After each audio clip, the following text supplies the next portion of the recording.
ମାନୁନାହାନ୍ତି ସରକାରଙ୍କର ନିୟମ।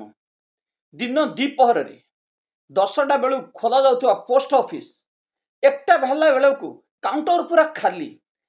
ଏ ସବୁ ଗାଁ ଗହଳି କଥା ନୁହଁ ଆଜ୍ଞା, କି ସାହି ପଡ଼ିଶା କଥା ନୁହଁ। ଏ ହଉଛି ଖୁଦ ଚାନ୍ଦିନ ଛକ ହେଡ ପୋଷ୍ଟ ଅଫିସ, जोटा रही आम कटक हाईकोर्ट पाखर रही जो पोस्ट ऑफिस। देखु तार कि अव्यवस्था चली। दिन 1टा 30 बेले देखा गला बेले सबू काउंटर खाली पड़ी। जिते बड़े आम जाऊँ से सबू किमी खाली रही यही पोस्ट ऑफिस एवं एम विरोध में केवे कार्यानुष्ठान हम पोस्ट ऑफिस रे आपण मानक कहीदेवाई चाहूँगी पोस्ट ऑफिस रे कौन सी अधिकारी खाइबा स्पेशल टाइम न थाए। जदि ग्राहक नहांती से समय जड़े एडजस्ट करी खाई पारिबे, किंतु 10टा बेले ड्यूटी रे जॉइन करथिबा एमानकु एते भोक हुए जे एमाने ड्यूटी छाड़ी लोक मानकु हारास करी एमाने चौकी छाड़ी दउछनी। एमानकु काहेकि कार्य बहिष्कार करा न जीवो सेथि पई हमें मंतव्य दबा एवं एमानक विरोध में दृढ़ कार्यानुष्ठान करबा पई राज्य सरकार केंद्र सरकार को निवेदन करबा। आमे आज किछि केस फाइल मध्ये करिछु। देखि नियंती होची कटक चंडीछक हेड पोस्ट ऑफिस रो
किए देबे काउंटर किए देबे स्टाम्प किए देबे।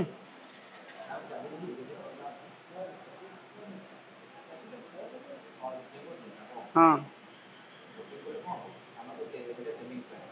हाँ ना ना मु आपन पचार ना आप काउंटर छाड़ी जाई परिबेन ना लंच करिवे काउंटर छाड़ी जाई परिबेन ना कस्टमर को ठिया करके सबू पोस्ट ऑफिस रे आपन सब करछन जेमदी कोर्ट तो कहीं मैनुअल रे नाही आपनकर लंच करिया पे आपन बेंच छाड़ी पळै जिवे।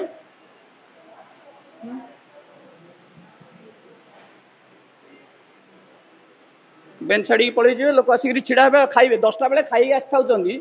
एते जदी भोक होती चाकरी छाड़ दियो एते लोक अछंदी। हां 10टा बेले आसला बेले गोटे बेले भोक होई जाउचे मानगु चाकरी छाड़ देबे। लोक माने चाकरी मिलुनी तबे काउंटर एमदी खाली पकई जेडा होची चांदनी चौक पोस्ट ऑफिस एमदी।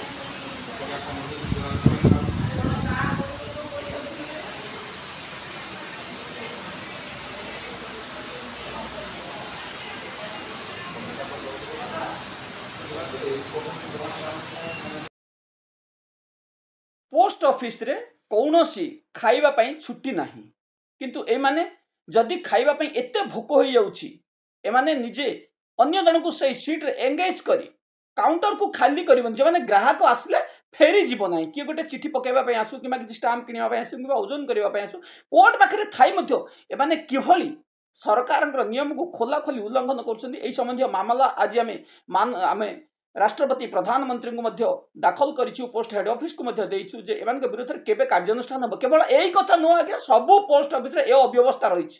एमान के विरुद्ध रे किभली तुरंत कार्यानुष्ठान नेबो एथि पई हमें केंद्र सरकार हस्तक्षेप लोडिबा पई आज मामला दाखल करा जायछि। देखा जाऊ केते शीघ्र एमान के विरुद्ध रे कार्यानुष्ठान